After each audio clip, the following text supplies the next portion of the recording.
বিসমিল্লাহির রহমানির রহিম। পরম করুণাময় ও অসীম দয়ালু আল্লাহর নামে শুরু।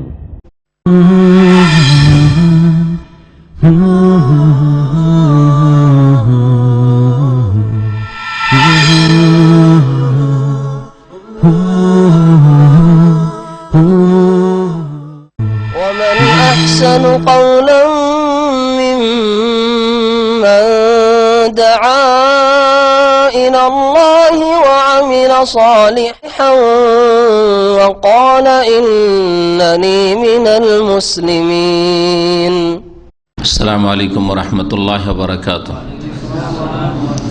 إن الحمد لله نحمده ونستعينه ونستغفره ونعوذ بالله من شرور أنفسنا ومن سيئات أعمالنا من يهده الله فلا مضل له ومن يضلل فلا هادي له وأشهد أن لا إله إلا الله وحده لا شريك له وأشهد أن محمدا عبده ورسوله صلى الله تعالى عليه وعلى آله وصحبه وسلم تسليما كثيرا. أما بعد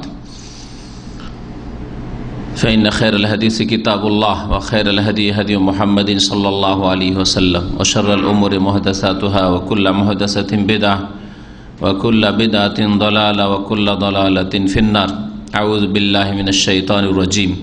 يا بني آدم خذوا زينتكم عند كل مسجد وكلوا واشربوا ولا تسرفوا إنه لا يحب المسرفين. সম্মানিত ভাতৃমণ্ডলী, আল্লাহ পাক রব্বুল আলমিনের যাবতীয় প্রশংসা যে আল্লাহ পাক রব্বুল আলমিন আমাদের সৃষ্টি করেছেন এবং আমাদের জীবনের প্রত্যেকটি ক্ষেত্রে হেদায়েত দান করেছেন, সঠিক দিক নির্দেশনা দিয়েছেন। সে আল্লাহ পাকের যাবতীয় প্রশংসা যে আল্লাহ পাক রব্বুল আলমিন দ্বীন ইসলামের একজন মুসলিম জীবনে সমস্ত ক্ষেত্রে ছোট বড় আকীদার বিষয়, ইবাদতের বিষয়, আখলাক, আমল, চলাফেরা, আদান প্রদান, কেনা বেচা, সমস্ত ক্ষেত্রে আল্লাহ রাব্বুল আলামিন তার কিতাবে দিক নির্দেশনা দিয়েছেন। এ হচ্ছে দ্বীন ইসলামের পূর্ণতার বাস্তব প্রমাণ, যে সম্পর্কে আল্লাহ পাক কোরআনে কারীমে ঘোষণা করেছেন। নবী করিম সাল্লাল্লাহু আলাইহি সাল্লামের শেষ জীবনী, আল ইয়াউমা আকমালতু লাকুম দীনাকুম, আজকে তোমাদের জন্য তোমাদের দিনকে কমপ্লিট করে দিলাম। সালাত এবং সালাম নাজিল হোক নবী মুহাম্মদ রাসূলুল্লাহ সাল্লাল্লাহু আলাইহি ওয়াসাল্লামের ওপর, যিনি সাহাবায়ে কেরামদেরকে ছোট ছোট বিষয়, ক্ষুদ্র ক্ষুদ্র বিষয়গুলি ও শিক্ষা দিতেন। এক ইহুদি কোন এক সাহাবীকে বলছে সে যে লাকাদ আল্লামাকুম নবিয়ুকুম কুল্লা শাই হাত্তাল খিরাআহ, তোমাদের নবী এমন নবী, বড় বড় কথা বলবে, অনেক উঁচু মানের কথা বলবে, হ্যাঁ, কিন্তু তোমাদেরকে সব কিছু শিখায়। লাকাদ আল্লামাকুম নবিয়ুকুম কুল্লা শাই, তোমাদের নবী তোমাদেরকে সব কিছু শিখায়, প্রত্যেকটি বিষয় সম্পর্কে শিখায়। হাত্তাল খেরা, এমনকি পেশাব পায়খানার আদব কায়দাও, পেশাব পায়খানার বাথরুমে কেমন করে যেতে হবে, কেমন করে বসতে হবে, কেমন করে উঠতে হবে, বেরোতে হবে, ইত্যাদি ইত্যাদি, এসব নিয়ম কানুন এগুলিও শিখায়। তার উদ্দেশ্য ছিল অসৎ, ইহুদির উদ্দেশ্য ছিল অসৎ উদ্দেশ্য, যে মোহাম্মদ যদি নবী হবে তো বড় বড় যারা ব্যক্তিত্ব তারা বড় বড় কথা বলবে, হ্যাঁ, অনেক বড় বড় কথাবার্তা বলবে, আকাশ ছোঁয়া কথা বলবে, এসব কথা বলে, বাথরুমের কথা বলে, এসব কথা শিখায়। কিন্তু সাহাবী উত্তরে বলেছিলেন যে আজাল, অবশ্যই আমাদের নবী সাল্লাল্লাহু আলাইহি ওয়াসাল্লাম দ্বীন ইসলামের কোনো কথাই ছাড়েননি, ছোট থেকে বড় সমস্ত কিছু আমাদেরকে শিখিয়েছেন। হাদিসটি লম্বা আছে, ভূমিকা স্বরূপ আজকের আলোচনার শুরুতে এ হাদিসের একটু অংশ পেশ করলাম। অর্থাৎ নবী করিম সাল্লাল্লাহু আলাইহি ওয়াসাল্লাম দ্বীনের প্রত্যেকটি বিষয় সম্পর্কে উম্মতকে সজাগ করে সচেতন করে দিয়ে গেছেন। এমন কোনো ক্ষেত্র নেই যে অস্পষ্ট আছে, যার ফলে না জেনে ভুল করছি, জানার সুযোগ সুবিধা পাচ্ছি না সেই জন্য ভুল করছি, এইসব ওজোর না দুনিয়ায় চলবে কোনো মুসলিমের, আর না আখেরাতে বিচার দিবসে চলবে, এসব চলবে না। আলোচ্য বিষয় আজকের হচ্ছে পানাহারের আদব কায়দা বা পানাহার সম্পর্কে রাসূলুল্লাহ সাল্লাল্লাহু আলাইহি ওয়াসাল্লামের আদর্শ।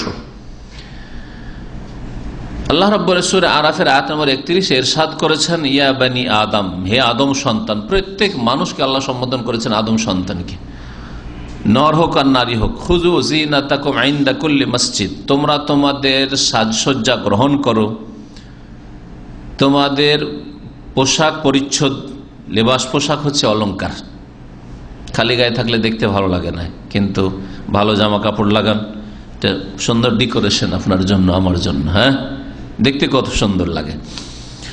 তো জিনাত বলতে এখানে পোশাককে বোঝানো হয়েছে। তোমাদের পোশাক, ভালো ভালো সাজ, এগুলি তোমরা গ্রহণ করো ইনদা কুল্লি মসজিদ, প্রত্যেক মসজিদে যাওয়ার সময়, অর্থাৎ আল্লাহ পাক রব্বুল আলামিন ইবাদত বন্দেগীর সময়, সালাতের ইবাদত, নামাজের সময়, নামাজে ফরজ হোক আর নফল হোক আর সুন্নাত হোক, নামাজে তোমরা ভালো সাজসজ্জা গ্রহণ করবে, ভালো পোশাক পরিধান করবে।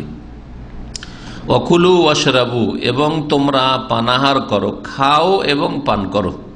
ওয়াকুলু ওয়াশরাবু ওয়ালা তুসরিফু, এবং পানাহারের ক্ষেত্রে তোমরা বাড়াবাড়ি করিও না, অপব্যয় করিও না, অপচয় করিও না। ইসরাফের সবগুলি অর্থ হয়, ইসরাফ করিও না, অপচয় করিও না, অপব্যয় করিও না, বা বাড়াবাড়ি করিও না। খাবারের বা পানির বিভিন্ন দিককে সামিল, খাবার সম্পর্কে বাড়াবাড়ি করা অর্থাৎ আপনার প্রয়োজনের বেশি, যথেষ্ট হবে এতটাই খাওয়া যথেষ্ট, কিন্তু ভালো খাবার পেয়েছেন খুব বেশি করে একবারে পুরো দমে খেয়ে ফেললেন, ইসরাফ করলেন, আপনি নিজের পেটেই ঢুকালেন আপনি, কিন্তু আপনি প্রয়োজনের বেশি খেলেন, এটা ইসরাফ, যেটা আপনার শরীর স্বাস্থ্যের ক্ষতি করবে। আর শরীর স্বাস্থ্যের ক্ষতি, স্বাস্থ্যগত ক্ষতি ছাড়াও ঈমান আমলের ক্ষতি রয়েছে। এই জন্য আরবিতে বড় বড় উলামায়ে কেরামদের একটি উক্তি, মান আকালা কাসিরান নামা কাসিরান, যারা খুব বেশি বেশি পরিমাণে খায় তারা বেশি বেশি ঘুমায়, আর ওমান নামা কাসিরান, আর যে বেশি বেশি ঘুমায়, দিনে 8 ঘন্টা 10 ঘন্টা 15 ঘন্টা ঘুমায়, খাসেরা কাসিরান, সে বেশি বেশি ক্ষতিগ্রস্ত হয়। বেশি ঘুমালে যে শরীর ভালো থাকবে এমন কথা নাই, এতে বেশি ক্ষতিগ্রস্ত হবে, বেশি ক্ষতিগ্রস্ত হবে। সময়ের দিক থেকে সময়টাকে ভালো কাজে লাগালে দুনিয়ার কিছু ভালো রুজি হাসিল হইতো, অথবা দিনের ইবাদত বন্দেগী হইতো। রাত্রে যতটা সুযোগ পেলেন পুরোটাই শুইলেন, দিনে যত সুযোগ পেলেন পুরোটাই শুইলেন, হ্যাঁ, ঘুমালেন, তাহলে না রাত্রে আপনার তাহাজ্জুদ আছে, আর না দিনে সকালবেলা সালাতুদ দুহা আছে। রাত্রে যা ঘুমাইলেন, খুব ভালো মানুষ হলে ফজর নামাজটা যদি পড়ে নেন তো জানতে হবে যে ভালো মানুষ আজকালকার, টাইমে পড়ে নেন তাহলে। আর তারপর ফজর পর আবার শুইলেন, দিলেন জোহর, একবার একটানা জোহর, তার না সকালবেলা সালাতুদ দুহা আর না রাত্রে তাহাজ্জুদ। আর এর উপর যদি ফজর যায় ঘুমের কারণে, তাহলে তো ইসলাম থাকে না। আল্লাহ রাব্বুল আলামিন বাড়াবাড়ি করতে নিষেধ করেছেন। বাড়াবাড়ি এটা একটা, বাড়াবাড়ি হচ্ছে যে খাওয়া দাওয়ার প্রয়োজন আপনার এতটা, কিন্তু আপনি থালাতে নিলেন ওর বেশি, সে আপনি হোটেলে গিয়ে খরিদ করার ক্ষেত্রে হোক অথবা যার বাড়িতে হোক, আর তারপরে যা খেলেন আর বাকিটা ফেলে দিলেন আপনি। অনেক লোককে দেখা যায় প্রয়োজন নেই, ঠিক আছে আপনাকে উঠিয়ে দিচ্ছে, তা আপনি অতটাই না যতটা আপনার প্রয়োজন দিল, তখন কিছু নিষেধ করলেন না, আর পরে দেখা গেল যে গোস্ত ছেড়ে দিল, হ্যাঁ রে, মাছের পিস ছেড়ে দিল, ঝোল ছেড়ে দিল, থালা পরিষ্কার করে মোটেই খেলো না। এটা ইসরাফ, অপব্যয় করা, অপচয় করা, এটা বাড়াবাড়ি করা। এই খাবার এই জন্য নয় যে আপনি থালাতে ফেলে দেবেন, ধুয়ে ফেলে দেবেন। এইরকম অপচয় হচ্ছে প্রয়োজন, আপনার প্রয়োজন যতটা, আর তারপরে আপনার যোগ্যতা যতটা, আর্থিক যোগ্যতা, তার বেশি খরচ করা। আপনার আর্থিক যোগ্যতা হিসাবে আপনার প্রয়োজন মেটাবেন না, আপনি আশেপাশে যেসব লোকেরা বসবাস করে তাদের মানে আপনি আপনার জীবনের মানকে উঠিয়ে ফেলেছেন, যার ফলে নিচে নামাইতে পারছেন না। যেখানে বাস করি পাড়া প্রতিবেশী যেমন খাই দেয় তেমন না চলতে হবে, যেমন চলাফেরা করে, যেমন তাদের স্ট্যান্ডার্ড ওই রকম না আমার হইতে হবে। জীবনের মান, খাওয়া দাওয়ার মান ইত্যাদি না, ইসরাফ। এটা আপনার যতটা চাদর লম্বা ততটা পা লম্বা করবেন, তার বেশি লম্বা করলে লজ্জিত হবেন, অনুতপ্ত হবেন, ধিক্কৃত হবেন। এইসব কথা কোরআনে কারীমে আল্লাহ রাব্বুল অন্য জায়গায় বলেছেন, ইন্নাহু লা ইউহিব্বুল মুসরিফিন। কারণ আল্লাহ রাব্বুল আলামিন অপচয়কারী, অপব্যয়কারী, তারা যারা বাড়াবাড়ি করে পানাহারের ক্ষেত্রে তাদেরকে পছন্দ করেন না। আল্লাহ রাব্বুল আলামিন মূসা আলাইহিস সালামের জাতি সম্পর্কে কোরআনে কারীমের সূরা বাকারা আয়াত নম্বর 60 ইরশাদ করেছেন, ওয়াইজিস্তাসকা মূসা লিকওমি। মূসা আলাইহিস সালাম যখন ফেরাউনের কবল থেকে নাজাত পেলেন, ফেরাউন তার সেনাবাহিনী ধ্বংস হয়ে গেল, লোহিত সাগরে ডুবে সাগর পারে তিহের ময়দানে চলে আসলেন। খোলা ময়দান, না বাড়ি না ঘর, কিছুই নেই। বৃষ্টি হলে বৃষ্টি থেকে বাঁচার কোনো উপায় নেই, আর রোদ থেকে বাঁচার কোনো উপায় নেই, খোলা ময়দান। তখন আল্লাহ রাব্বুল আলামিন বিভিন্ন নিয়ামত দিয়েছেন। খোলা মাঠে মরুভূমি, পানির প্রয়োজন, পানি কোথায় পাবেন? পানিও নেই, খাবার নেই, সবকিছু আল্লাহ দিয়েছিলেন। আল্লাহ রাব্বুল আলামিন বনি ইসরাইল জাতিকে আল্লাহ সব দিয়েছিলেন। রৌদ্র থেকে বাঁচার জন্য ওয়াজাল্লালনা আলাইহিমুল গামাম, আল্লাহ বলছেন মেঘ বাদলের, মেঘমালার আমি কি করেছিলাম? ছায়া করে দিয়েছিলাম। মেঘমালা তাদের ছায়া করত, ঘর বাড়ির প্রয়োজন নেই, ছাউনির প্রয়োজন নেই, কিছুই নেই। মেঘমালা তাদের ছায়া করেছে, রৌদ্র থেকে বাঁচাচ্ছে। আর খাবারের জন্য আনজালনা আলাইকুমুল মান্না ওয়াসসালওয়া, আর তাদের মান্না সালওয়ার খাবার আল্লাহ নাযিল করেছেন। তো খাবারের ব্যবস্থা ওখানে, নতুন জায়গায় কি মরুভূমিতে কি খেতে পাবে? পানি লাগবে, পানির কথাই আয়াতে রয়েছে। আল্লাহ রাব্বুল আলামিন মুসার কাছে মূসা আলাইহিস সালাম পানি চ্যালেঞ্জ, আল্লাহ আমার জাতির পানির ব্যবস্থা করে দাও। ওয়াইজিস্তাসকা মূসা লিকওমি, মূসা আলাইহিস সালাম যখন নিজের জাতির জন্য আল্লাহর কাছে পানি চ্যালেঞ্জ, আল্লাহ পানির ব্যবস্থা করো। ফাকুল না, আল্লাহ বলছেন আমি তখন বললাম ইউদরিব বিআসাকাল হাজার, তোমার লাঠি যে আছে মুজিজার লাঠিটা পাথরে মারো, আঘাত করো। যেটা লোহিত সাগরে মারায় রাস্তা তৈরি হয়েছিল, হ্যাঁ, আর ওই লাঠি নিক্ষেপ করলে অজগর সাপ হইতো, আর তাতে তিনি বিজয় লাভ করেছে জাদুকরদের ওপর। জাদুকররা সারেন্ডার করে, নত করে ইসলাম গ্রহণ করেছে, ঈমান নিয়ে এসছে। সব কথা মূসা আলাইহিস সালামের জীবনীত রয়েছে, কোরআনে কারীমে রয়েছে। ওই লাঠি, এটা একটা মুজিজা। পাথরের ওপর লাঠির বাড়িতে লাঠি ভেঙে যাবে, পাথরের কি হবে? কিছুই হওয়ার কথা নাই, কিন্তু এটাও একটা মুজিজা। ফাকুল না, আল্লাহ বলছেন ইদরিব বিআসাকাল হাজার, তোমার লাঠিটা পাথরে মারো। লাঠি মারতেই কি হলো? ফান ফাজারাত মিন হুসনাতা আশারাতা আইনা, সেই পাথর থেকে ঝর্ণা ধারা প্রবাহিত হলো। একটি না, কয়টি? 12টি। আরে 12টা ঝর্ণার কি প্রয়োজন? হ্যাঁ প্রয়োজন। বনি ইসরায়েলের 12টা গোত্র ছিল, 12টা বংশ ছিল। কারণ বনি ইসরায়েল মানে ইসরায়েলের আওলাদ। তাই ইসরায়েল কাকে বলা হয়? ইয়াকুব আলাইহিস সালাম। ইয়াকুব আলাইহিস সালামের কয়জন ছেলে ছিলেন? হ্যাঁ 12 জন ছিলেন না? ছিলেন না?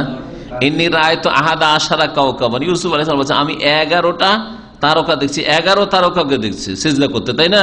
তাই 11 তারকা মানে 11 ভাই, আর ওকে দিয়ে ইউসুফ আলাইহিস সালামকে দিয়ে 12 ভাই। তার এই 12 ভাইয়ের 12টা বংশ হয়েছে। মূসা আলাইহিস সালাম সেই বংশেরই লোক। মূসা আলাইহিস সালামের যুগ আস্তে আস্তে এই ইউসুফ আলাইহিস সালামের 12 ভাইয়ের বিরাট বিরাট এক একটা করে বংশ হয়েছে, এক একটা গোত্র হয়েছে। আর এক এক গোত্রের জন্য এক একটা ঝর্ণার প্রয়োজন, না হলে কলহ বিবাদ হইতে পারে। পানি নিতে গেছে অন্যদের ঝর্ণা, যার গায়ে জোর সে আগে নিবে, আগে আমরা পানি নিই তারপরে তোরা নিবি। হয় না? হয় না? আমাদের দেশে সেচের ক্ষেত্রে হয় ওই রকমই। যেসব গ্রামে পানি নেই, শুধু একটা হয়তো কুয়া আছে, ওখান থেকে পানি নিয়ে আসতো, কি যে লাইন লাগিয়ে থাকতে হয় ইত্যাদি। হ্যাঁ, এই ঝগড়া বিবাদ কলহ জানা হয়। এক এক গোত্রের জন্য 12 ভাইয়ের গোত্র, ইয়াকুব আলাইহিস সালামের ছেলেদের, ইসমাঈল আলাইহিস সালামের ভাইরা যে 12টা, আর 12 ভাইয়ের গোত্রের জন্য মূসা আলাইহিস সালামের জামানে 12টা ঝর্ণা প্রবাহিত হইল। আর নির্ধারিত করে দেওয়া হলো কাদ আলেমা কুল্লু উনাসি মাশরাবাহুম, প্রত্যেকে জেনে নেবে ওই সব 12 বংশের যে তাদের পানির স্থান কোনটি, কোনটা ঝর্ণা কোন গোত্রের, কোন বংশের। আল্লাহ বলছেন কুলু ওয়াশরাবু, ওই বনি ইসরাইলকে বললাম যে তোমরা পানাহার করো, খাও দাও, মান্না সালওয়া খাও, আর এই পানি পান করো, ঝর্ণার একবার ফ্রেশ পানি, মির রিজকিল্লাহ, আল্লাহর রিজিক, আল্লাহর স্পেশাল রিজিক খাও। আল্লাহর রিজিক খেয়ে আল্লাহর জমিনে আবার বিপর্যয় সৃষ্টি করিও না। কলহ বিবাদ করিও না, মারামারি করিও না, দ্বন্দ্ব করিও না। ওয়ালা তাসাউ ফিল আরদে মুফসিদিন, আর খেয়ে দে আল্লাহর জমিনে ফাসাদ সৃষ্টি করিও না, বিশৃঙ্খলা সৃষ্টি করিও না, অশান্তি সৃষ্টি করিও না। ফাসাদের অনেকগুলি অর্থ, যতগুলি বিশৃঙ্খলা আর ফাসাদের মধ্যে সবগুলি, এগুলি থেকে তোমরা বাঁচো। তার আল্লাহ পাকে রিজিক খেয়ে দিয়ে নিয়ামত ভোগ করে আল্লাহর আনুগত্য প্রকাশ করতে হবে। আকীদায় আল্লাহর আনুগত্য প্রকাশ করবেন, ইবাদত বন্দেগীতে আল্লাহর আনুগত্য প্রকাশ করবেন, আখলাক চরিত্রে আদান প্রদানে একজনের অপরজনের সাথে চলাফেরার ক্ষেত্রে আল্লাহর আনুগত্য প্রকাশ করবেন, অশান্তি সৃষ্টি করবেন না। আল্লাহর নিয়ামত খাবেন আর আল্লাহর জমিনে মারামারি, খুন করা, জুলুম করা, বাড়াবাড়ি, শোষণ করা, এইসব নয়। ওয়ালা তাসাউ ফিল আরদি মুফসিদিন। তো আল্লাহ রাব্বুল আলামিনের এই ছিল রিজক সম্পর্কে, যে আল্লাহ রাব্বুল আলামিন তার রিজক দিয়েছেন খাদ্য আর পানীয়, আর তার শুকরিয়া আদায় করতে বলেছেন, তাতে যেন আমরা কোন রকমের আল্লাহ রিজিক পেয়ে আল্লাহর অকৃতজ্ঞ না হয়, আল্লাহ নাশুকর গুজার না হয়। তাহলে আল্লাহ রাব্বুল আলামিন যে পানাহার দিয়েছেন, আমাদেরকে রিজিক দিয়েছেন, সেটার সৎ ব্যবহার করা, সঠিকভাবে সেটাকে যেইভাবে আল্লাহ পাক গ্রহণ করতে বলেছেন সেভাবে গ্রহণ করা, যেইভাবে রাসূলুল্লাহ সাল্লাল্লাহু আলাইহি ওয়াসাল্লাম পানাহারের নীতিমালা নির্ধারণ করেছেন তার কথা কাজের মাধ্যমে সেইভাবে পানাহার করা, এটাই হচ্ছে আল্লাহর জমিনে আল্লাহর শুকরিয়া আদায় করা, আল্লাহর খেয়ে দে আর আল্লাহর জমিনে ফাসাদ থেকে বেঁচে থাকা। নবী করিম সাল্লাল্লাহু আলাইহি সাল্লামের পানাহারের আদর্শ সম্পর্কে ইমাম ইবনুল কাইয়িম রাহমাতুল্লাহ আলাইহি, ইমাম শাইখুল ইসলাম ইবনে তাইমিয়া রাহমাতুল্লাহ আলাইহির সবচেয়ে বড় শিষ্য ছাত্র, তার অনেকগুলি কিতাব রয়েছে। তার মধ্যে একটি হচ্ছে জাদুল মাদ, 5 খণ্ডে রয়েছে। এই জাদুল মাদের সংক্ষিপ্ত আকারে একটা সংক্ষিপ্ত জাদুল মাদ শেখ মাহমুদ আব্দুল্লাহ রহমতুল্লাহ আলাইহি 1 খণ্ডে করেছেন। তো এই জাদুল মাদে নবী করিম সাল্লাল্লাহু আলাইহি সাল্লামের জীবনের প্রত্যেকটি ক্ষেত্রে আদর্শ বর্ণনা করা হয়েছে। তার একটা পার্ট, একটা অংশ হচ্ছে পানাহারের ক্ষেত্রে রাসূলুল্লাহ সাল্লাল্লাহু আলাইহি সাল্লামের আদর্শ। এছাড়াও ইমাম ইবনুল কাইয়িম রাহমাতুল্লাহ বিভিন্ন কিতাবাদিতে এই বিষয়গুলি তিনি বিভিন্ন জায়গায় পেশ করেছেন। রাসূলুল্লাহ সাল্লাল্লাহু আলাইহি সাল্লামের পানাহারের আদর্শ সম্পর্কে তিনি যে কথাগুলি পেশ করেছেন সেখান থেকে আমি আজকের আলোচনাটি বিশেষভাবে নিয়েছি।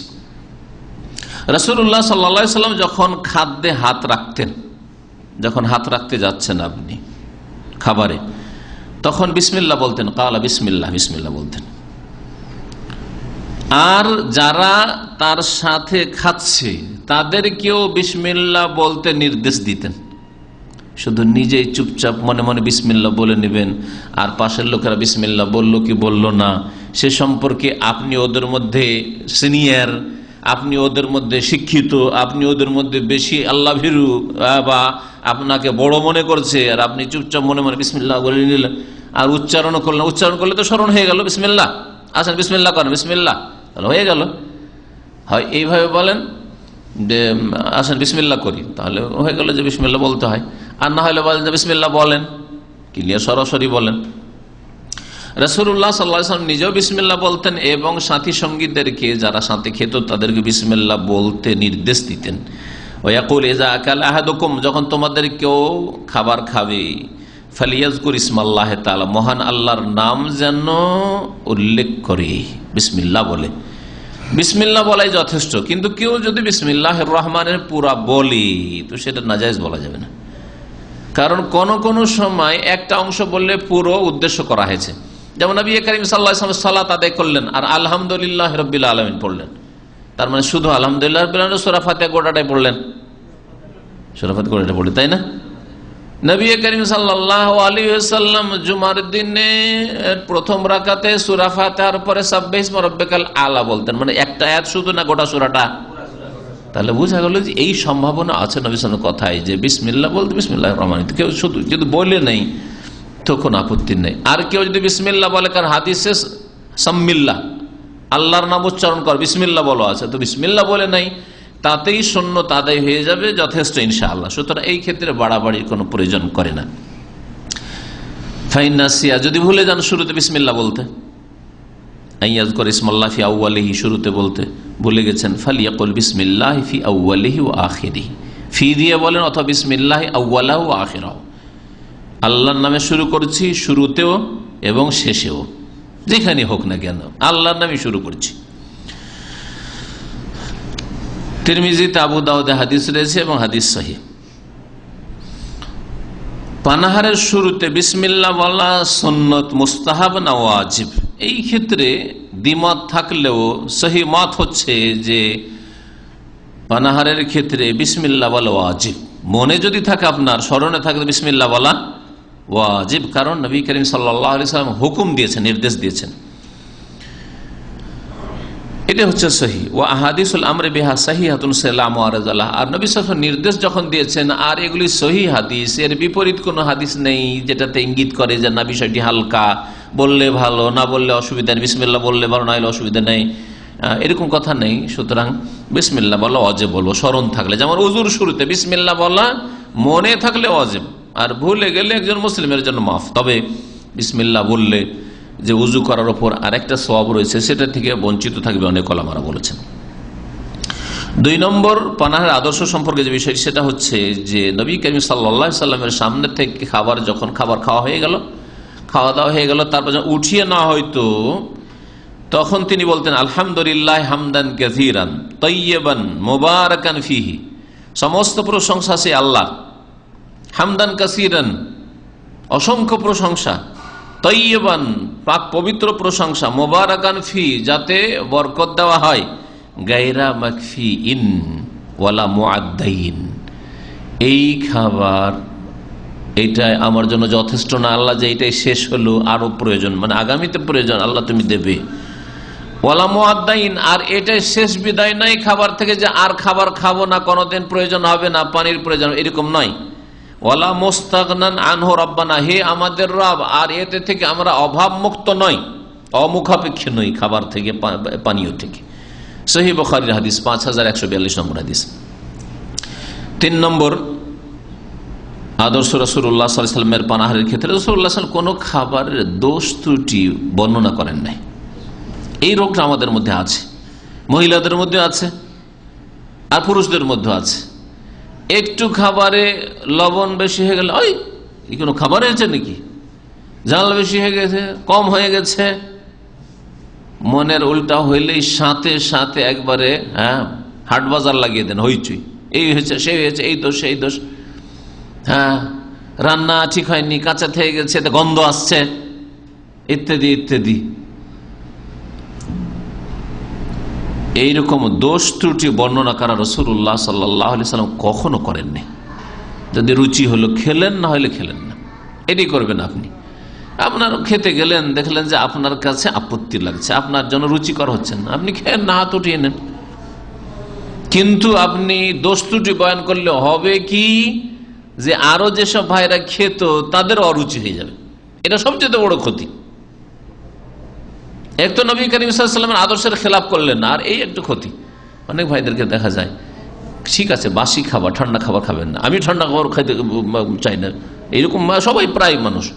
গরম যদি আপনি খেতে পান তো ঠান্ডা খেতে পারেন, কিন্তু অনেক ভাইরা ক্ষুধার্ত আছে, ওকে ঠান্ডা দেন আর বাসি দেন, খেয়ে ফেলবে।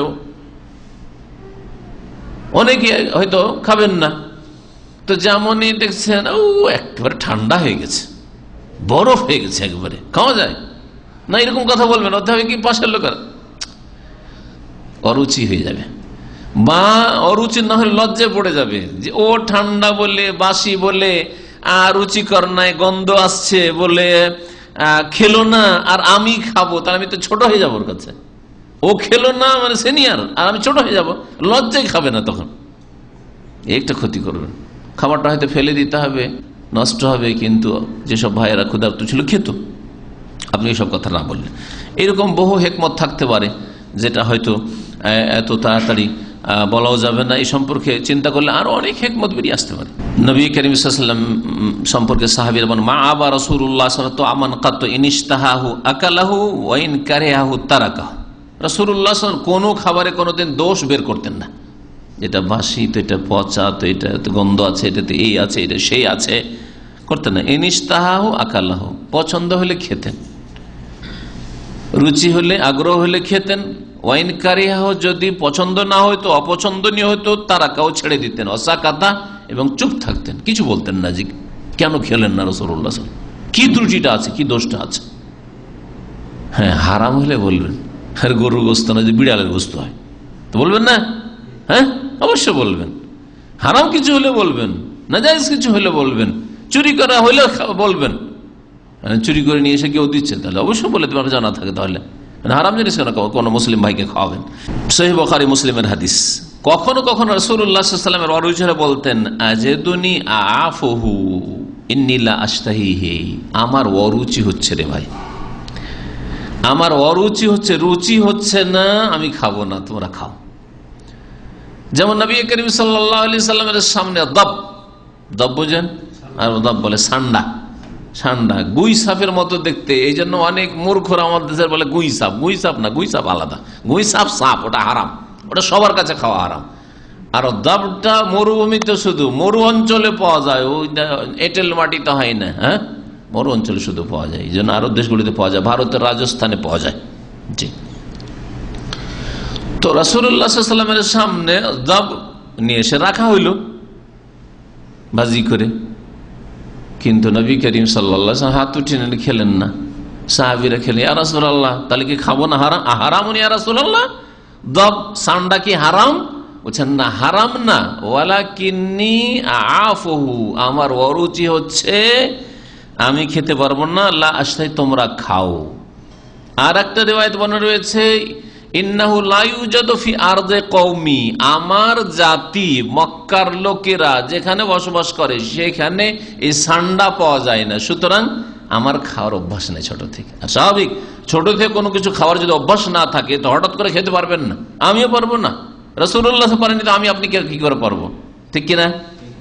আপনার সারা জীবন ধরে কোনোদিন এই খাওয়া অভ্যাস নেই, হঠাৎ করে যদি দেওয়া হার, আর সেটা যদি একটা নতুন জিনিস হয়, এমন নয় যে নতুন ধরনের একটা মিষ্টি, তো মিষ্টি খাওয়া অভ্যাস আছে, যেটা মিষ্টি বেশি ভালো হবে সেটাই। হ্যাঁ, নোনতা খেয়ে অভ্যাস আছে, নতুন যদি ক্যাটাগরি নতুন ধরনের একটা যদি নোনতা দেওয়া হয় তো ভালো লাগবে, কিন্তু কথা হচ্ছে এমন জিনিস যেটা খাননি জীবনে, যদিও হালাল, যদি পেশ করা হয় না, রুচি হবে না। নবী সাল্লাল্লাহু আলাইহি কথা বলেছেন যে এটা আমার মাতৃভূমিতে হইতো না, পাওয়া যেত না এই সান্ডা, সেই জন্য আমি খেতে পারছি না, তোমরা খাও।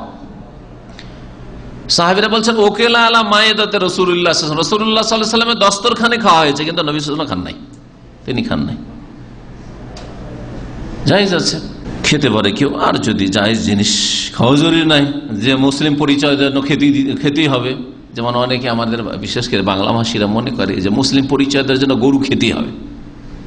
ভারতীয়রা মনে করে, ভারতীয় মুসলমান অনেকে মনে করে যে মুসলিম পরিচয় দেওয়ার জন্য কি করতে হবে, গরুর গোশত খেতে হবে। না, কারো রুচি না হইতে পারে, কারো শরীর স্বাস্থ্যের ক্ষতি হইতে পারে, বিভিন্ন কারণ হইতে পারে, গরু খাচ্ছে না, সারা জীবন খাচ্ছে না, কোনো দোষের কথা নেই। হালাল খেলে জায়েজ, আর না খেলেও কোনো গুনাহ নেই।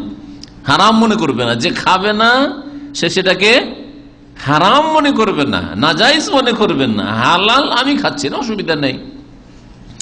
কারণ কেউ যদি হালাল জিনিসকে হারাম মনে করে তাহলে সে আবার মুসলিম থাকবে না। কারণ আল্লাহ হালাল করলেন, আপনাকে কে অধিকার দিল যে আপনি এটাকে হারাম ঘোষণা করবেন? এরকম এর বিপরীতটা, আল্লাহ হারাম করেছেন আর কেউ যদি হালাল মনে করে, কেউ যদি ব্যভিচারকে হালাল মনে করে যে সম্মতি হইলে, সুতরাং সে কাফের হয়ে যাবে। ঠিক তেমনি কেউ যদি শুকুর গোশতকে হালাল মনে করে তো কাফের হয়ে যাবে, কেউ বিড়ালকে হালাল মনে করে তো কাফের হয়ে যাবে। হারামকে হালাল মনে করলেও কাফের হয়। আর ওর বিপরীতটা, হ্যাঁ, আল্লাহ হারাম করে হালাল করেছেন সেটাকে যদি কেউ হারাম মনে করে সেটাও কাফের। এটা হালকা বিষয় নয়, কিন্তু হালাল ভাই আপনারা খান, অসুবিধা নেই, আমি খেতে পারছি না, কোনো অসুবিধা নেই। রাসূলুল্লাহ সাল্লাল্লাহু আলাইহি ওয়াসাল্লাম কখনো কখনো খাবারের প্রশংসা করতেন, তাহলে প্রশংসা করা ঠিক আছে, খাবারটা খুব ভালো সুস্বাদু বলেন, অসুবিধা নেই, লোকের আগ্রহ বাড়ুক, অসুবিধা কি আছে? সত্যি যদি ভালো হয় সত্য কথা বলবেন, মিথ্যা কথা বলবেন। কানা ইয়ামদাহু তাআম আহিয়ানা, রাসূলুল্লাহ কখনো কখনো খাবারের প্রশংসা করতেন। কাকাউলি লাম্মা সালা আহলাহুল ইদাম, নবী করিম সাল্লাল্লাহু আলাইহি ওয়াসাল্লাম একবার নিজের পরিবারকে বললেন যে খাবার দিলে তো তরকারি দাও। সেই যুগে তো ভাত ছিল না, তো রুটি ছিল বা কিছু ছিল, শুকনো কিছু ছিল, তরকারি দাও। কাল ফাকাউলু মা ইনদানা ইল্লা খাল, আমাদের কাছে কোন তরকারি নেই সিরকা ছাড়া। সিরকা আজকাল সালাতে যে টকটক ভাবে একটা সিরকা পাওয়া যায়, কিনে পাওয়া যায়, খাল সিরকা ছাড়া কিছু নেই। আর তারপরে রাসূলুল্লাহ সাল্লাল্লাহু আলাইহি ওয়াসাল্লাম খেতে লাগলেন সিরকা খেতে লাগলেন, আর বলেন নেমাল ওদম আল খাল্লু, সবচেয়ে ভালো, হ্যাঁ বা ভালো তরকারি হচ্ছে সিরকা আবার ভালো তরকারি। তখন নেই মামাতে কেন মামা হলো, সেই দিনে সেই সময় কোনো তরকারি ছিল না, আর সিরকাটা ছিল, ওটাতে খাবার একটু টেস্ট আসছে, সেই ভালো। আপনার বাড়িতে যদি কিছুই না থাকে আর সাদা ভাতের সাথে একটু আচার পান, তো বলবেন না যে কি মজা লাগছে, বলবেন না আচার দিয়ে খেতে মজা লাগছে, বাটা লবণ দিয়ে খেতে মজা লাগছে, মাড় ভাত খেতেই মজা লাগছে, বলবেন না? যখন যেটা থাকবে আলহামদুলিল্লাহ খুব ভালো লাগছে, আজকে শুধু ডাল আছে, কিছু না, ডাল ভাত মজা লাগে না, বলবেন ডাল ভাত খুব মজা লাগছে। তো নবী করিম সাল্লাল্লাহু আলাইহি ওয়াসাল্লাম ওইরকম নেমাল এদাম আল খাল্লু। আর একবার নবী করিম সাল্লাল্লাহু আলাইহি ওয়াসাল্লাম আরেকটা হাদিস রয়েছে, লবণ ছাড়া কিছু নেই। নবী সাল্লাল্লাহু আলাইহি ওয়াসাল্লাম বলেছেন নেমাল এদাম আল মিলহ, সবচেয়ে ভালো তরকারি হচ্ছে লবণ, ভালো তরকারি হচ্ছে লবণের টেস্ট আছে। খাবার যদি ভালো ভালো খাবার হয় লবণ নাই, তাহলে খেতে ভালো লাগবে না, স্বাদ লাগবে না, ঠিক কিনা? জি। নবী করিম সাল্লাল্লাহু আলাইহি ওয়াসাল্লাম খেজুরের প্রশংসা করেছেন, বাইতুন লা তামারা ফিহি জিয়াউন আহলু, বুখারীর হাদিস। বাইতুন লা তামারা ফিহি, কোন বাড়িতে যদি খেজুর না থাকে, আপনি যতই বড় ধনী হন না কেন, আর যতই বড় আপনি নেতা হন না কেন, পয়সাওয়ালা হন না কেন, যদি আপনার বাড়িতে খেজুর না থাকে, নবী করিম সাল্লাল্লাহু আলাইহি ওয়াসাল্লাম বললেন বাইতুন লা তামারা ফিহি, এমন বাড়ি যেই বাড়িতে খেজুর নেই সকাল বিকেল, জিয়াউন আহলহু, সেই বাড়ির সদস্যরা ক্ষুধার্ত, যায় মানে ক্ষুধার্ত, জিয়াউর বহু বচন, জিয়াউন আহলু, সেই বাড়ির লোকেরা ক্ষুধার্ত, ভাত খেয়েও তারা ক্ষুধার্ত, হ্যাঁ রুটি খেয়েও ক্ষুধার্ত, যত রকমের খাবার খাক, 5 বার করে দিনে খা, ক্ষুধার্ত, যদি বাড়িতে খেজুর না থাকে। খেজুরে যে শক্তিটা রয়েছে, দিন দুনিয়ার ফায়দা রয়েছে, এই ফায়দা অন্য খাবারে নেই। 5 নম্বরে খাবারের আদব সম্পর্কে বা খাবারের আদর্শ সম্পর্কে নবী সাল্লাল্লাহু আলাইহি ওয়াসাল্লাম যে আদর্শ ছিল, একটি মাসলা বর্ণনা করব, সেটা হচ্ছে খাওয়া দাওয়ার সময় কথা বলা যাবে না? খাওয়া দাওয়া করছেন, গল্প করছেন, কথা বলা যাবে না? বলেন। আরবরা বেশি গল্প করে, আর আমাদের জাতির কথা বলাই একেবারে নিষেধ। খাওয়া দাওয়ার সময় কথা বলা যাবে না, সালাম দেওয়া যাবে না, সালামের জবাব দেওয়া যাবে না, সব বিদাতি কথা, এগুলি সব বিদাতি কথা, বরং কথা বলার বৈধতা আছে। কথা বলছেন আর খাচ্ছেন, এতে রুচি হয়। আবার কারণ যদি খাবার উপরে মনোযোগ থাকে আর খাবারটা রুচিকর না হয় তো ঢুকবে না ভিতরে, ঠিক কিনা? কিন্তু এদিকে গল্প চলছে, গল্পতে কখন খেয়ে ফেলেছেন। ছোট ছোট বাচ্চারা খেতে চায় না, ওকে একটা গল্প ধরিয়ে দেন, কিস্সা ধরিয়ে দেন। ছোট বাচ্চারা যখন খেতে চায় না, আমাদের বিশেষ করে বোনদেরকে বলছি, অনেকের অভিযোগ যে বাচ্চারা এখানে খাই না, ওদের খিদে জাগে না, কারণ জেলখানায় থাকে, দৌড়াদৌড়ি ছুটাছুটি হয় না। গল্প শুরু করে দেন, একটা করে গল্প, ওর দাদি নানির গল্প, কিচ্ছা কাহিনী শুরু করে দেন, ওইদিকে গল্প শোনাচ্ছে, ওরকম মজা লাগছে। আজকালকার গল্প শোনাবার দরকার, মোবাইল ধরিয়ে দিতে হবে, গেম ধরিয়ে দিতে হবে। এইদিকে বাচ্চা গেম খেলছে, খেয়েই যাচ্ছে, মুখে উঠিয়ে দিচ্ছে, ওই গেম খেলছে, ওর খবরই নেই যে কতটা খেয়েছে। হ্যাঁ, তাই বলে বলছে না যে বাচ্চাদেরকে ডেলি গেম ধরিয়ে দেন। এটা বললাম যে আজকালকার অবস্থা বাচ্চাদের, কিন্তু ওর চাইতে ভালো কিস্সা, আরে আবু বকরের কিস্সা, ওমরের কিস্সা, নবী সাল্লাল্লাহু আলাইহি হিজরতের কিস্সা, মক্কা বিজয়ের কিস্সা, ইউসুফ আলাইহিস সালামের কিস্সা, যেই কিস্সাগুলিতে বীর বোঝাই তৈরি হইতে পারে, যেই কিস্সাগুলিতে ঈমান আমল তাজা হবে, যেই কিস্সাগুলিতে ছেলে মেয়েদের প্রতিপালন হবে, ইসলামিক প্রশিক্ষণ তরবিয়ত হবে, ওইগুলো শোনান। এইরকম কিস্সা ছেলে মেয়েদেরকে শোনাতে হবে, এটা ভালো জিনিস। নবী করিম সাল্লাল্লাহু আলাইহি ওয়াসাল্লাম খাবার সময় কথা বলতেন, গল্প করতেন সাথী সঙ্গীদের সাথে, যেমন ওই সিরকার হাদিসটাই পেলেন। এছাড়াও নবী করিম সাল্লাল্লাহু আলাইহি ওয়াসাল্লাম বাড়িতে আবু সালামার ছেলে ওমর ইবনে আবি সালমা, উম্মে সালামা রাদিয়াল্লাহু তাআলা আনহাকে রাসূলুল্লাহ সাল্লাল্লাহু আলাইহি ওয়াসাল্লাম বিয়ে করলেন। তার আগে তার স্বামী ছিল আবু সালামা। তোর ঘরের কয়েক ছেলে, ওই ছেলেগুলিকে নবী সাল্লাল্লাহু আলাইহি ওয়াসাল্লাম নিজের বাড়িতে রেখেছিলেন, যে আমি এই ছেলেগুলি দেখাশোনা করবো, ছেলে মেয়ে দেখাশোনা করবো, তুমি চিন্তা করি উম্মে সালামা। তার মধ্যে একজন ছেলে উমর বিন আবি সালমা, আবু সালমা ছেলে ওমর, ছোট ছেলে নবী সাল্লাল্লাহু আলাইহি ওয়াসাল্লামের বাড়িতে তার মা, মানে নবী সাল্লাল্লাহু আলাইহি ওয়াসাল্লামের বিবি উম্মে সালামা। তো আমাদের দেশে তো এটাকে এক ধরনের বাপ বলে, এটা আসলে শরীয়তে বাপ না, বাপ বলেন আমাদের দেশে, যে মা যদি বিয়ে বসে কারোর সাথে তখন ওকে বাপ বলা শুরু করে। ওটা বাপ না, বাপ যেটা জন্ম দিয়েছে, এটা জন্ম দিয়েছে সে হচ্ছে বাপ। জি, বাপ মা একমাত্র তারাই। নবী করিম সাল্লাল্লাহু আলাইহি সাল্লাম ওকে সাথে নিয়ে খাচ্ছেন, দেখছেন যে খাচ্ছে তো একটু বিসমিল্লাহ বললো না, আর খাওয়া দেখছে যে কোনটা ভালো, এবার এইদিকে হাত মারছে, এবার এইদিকে হাত মারছে, এবার এইদিকে হাত মারছে, এই করছে ও ছোট ছেলে যা করে। নবী করিম সাল্লাল্লাহু আলাইহি ওয়াসাল্লাম বললেন, ইয়া গোলাম, হে বৎস, সাম্মিল্লাহ, বিসমিল্লাহ বলো, বিসমিল্লাহ বলে খাওয়া শুরু করো। ওয়াকুল বিয়ামিনিক, আর ডান হাতে খাও। হয়তো খেতে খেতে একবার বাম হাতও দিচ্ছে, ছোট ছেলে তো বুঝে না, ডান হাত একবার বাম হাত। কুল বিয়ামিনিক, শুধু ডান হাতে খাও, বাম হাতে নয়। ওয়াকুল মিম্মা ইয়ালিকা, আর তোমার পাশ থেকে খাও, তোমার সাইড থেকে, নিজের দিক থেকে খাও। এই দিক থেকে ওই দিক থেকে খাবেন, তাতে অরুচি হবে। 2 নম্বর কথা, অন্যের হক মারা হবে, অরুচি হবে। শুকনো খাবার হইলে হয়তো অরুচি হবে না, কিন্তু হক মারা হবে। তার সামনে আছে, সে ওই অধিকার রাখে ওইটার, সেই ক্ষেত্রে আপনি ওই দিক থেকে হাত মেরে নিচ্ছেন। আজকাল একসাথে খেতে বসে এরকম অনেকেই করে, দেখে যে আমার যেটা ভালো পছন্দনীয় ওই রানটা ওইখানে আছে, চট করে ওইখানে হাত নিয়ে এখানে দেখে দিল, হাসি লাগে দেখে। অনেক লোকদেরকে এরকম দেখা যায়, সুবহানাল্লাহ, টেনে নিজের দিকে নিয়ে এসে রেখে দিল। কেমন আদৌ, সামান্য একটু খাবারের জন্য আপনি এত ছোট হয়ে গেলেন। ওই 4-5 জন যে আপনার সাথে খাচ্ছে, ওদের কাছে, ওদের নজরে খুব একেবারে নিচে নেমে গেলেন আপনি, সামান্য একটু তুচ্ছ উদ্দেশ্যে, পেটের একেবারে তুচ্ছ উদ্দেশ্য। আরে সবুর করেন, আল্লাহ যদি ওদেরকে সম্মতি দেয়, ওদের বুদ্ধি থাকে, ইসলামী জ্ঞান থাকে, তো ওরাই চিন্তা করবে যে ভালোটা আমাদের একটু মাঝখানে মিডিলে দিই, আমিও খাই ওরাও খায়, ঠিক না? বা ওর দিকে কিছু পড়ে নেই, গোস্ত টোস্ত পড়ে নাই, তো ওর দিকে একটু এগিয়ে দিই। এটা তাদের আদব, কিন্তু আপনার আদবটা আপনি ঠিক রাখেন। আপনি অন্যের কাছে ছোট হতে যাবেন না শুধু এই পেটের জন্য আর ওই 1-2 লোকমার জন্য। সহিহ বুখারী মুসলিমের হাদিস। আর একটি মাসলা 6 নম্বরে খাবারের আদব সম্পর্কে বলে, সেটা হচ্ছে যে কোন কোন অঞ্চলে সেলফ সার্ভিস আছে, খাবার মেহমানের সামনে রেখে দিল, যা ইচ্ছা উঠিয়ে নেন, কিছু দেব না কিন্তু, ঠিক না? এটা একটা তরিকা। আর একটা তরিকা হচ্ছে উঠিয়ে দেওয়া, আর উঠিয়ে দেওয়ার ক্ষেত্রে মধ্যম একটা তরিকা আছে, উঠিয়ে দেয়, একটু যদি নিষেধ করে তাহলে আর দেবে না, ঠিক, এইটা তো ঠিকই আছে। কিন্তু কিছু লোকেরা খুব পিড়াপিড়ি করে, এত পিড়াপিড়ি করে, জবরদস্তি খাবে না। বিশেষ করে নতুন মেহমান যদি হয়, আর নতুন কুটুম হয়, আর যদি নতুন জামাই হয়, পাত্র হয়, তো বলতে হয় না, মানে ওকে ছাড়াইতে হবে ভাত, এমন করে চাপাবে ভাত, গোস্ত, বৃষ্টি ইত্যাদি চাপাবে, যাতে ছাড়তে বাধ্য হয়, বেটা ছাড়তে বাধ্য হয়। আস্তাগফিরুল্লাহ, এসব জাহালত আমাদের সমাজে আছে, ওই জন্য বলছি। আছে না নেই? হতে পারে আপনাদের ওখানে না থাকতে পারে, কিন্তু আমরা দেখেছি।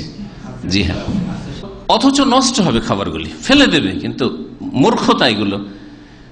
এক কথায় এখন মাসলা আমাদের সামনে যে কাউকে চাপাচাপি করে একটু দেওয়া যাবে কিনা। হ্যাঁ, একটু চাপাচাপি ঠিক আছে, এর প্রমাণ দলিল যদি কেউ চায়, হ্যাঁ দলিল আছে। নবী করিম সাল্লাল্লাহু আলাইহি সাল্লাম একটু খাও, আর একটু খাও, আর একটু খাও, আর একটু পান করো করেছেন, 3 বার করে করেছেন। তো একজন মেহমানকে, অতিথিকে যদি একবার বললেন, হয়তো লজ্জাতে নতুন মেহমানের এই বেশি, সবাই হয়তো কম খাচ্ছে, আমি যদি আবার নিই তো কি বলবে, তো লোকটা বেশি খায়, তো হয়তো লজ্জাতে নিতে চান, একবার দিলেন, দ্বিতীয়বার, তৃতীয়বার একটু বলেন, যদি না শক্ত করে বলছেন না না আর দিয়ে না, আর দিয়ে না, আর পারবো না, তাহলে দেবেন না।